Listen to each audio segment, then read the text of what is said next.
কেউ যদি সূরা ফাতিহা 7 বার জুমার দিন সূরা ফাতিহা 7 বার পড়ল,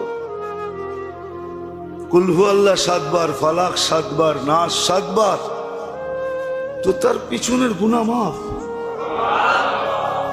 একটা কিতাবই আছে মুকাফফিরাতুদ দুনুব,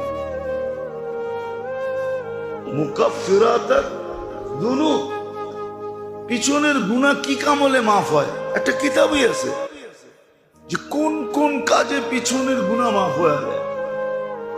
কিছু কঠিনও আছে, আবার কিছু একবারে সহজও আছে। একবারে সহজ দেখাই, কষ্টদায়ক একটা সুইও যদি রাস্তার থেকে সরায়া দিল তো পিছনের গুনাহ মাফ। সহজ আছে, সহজও করছে।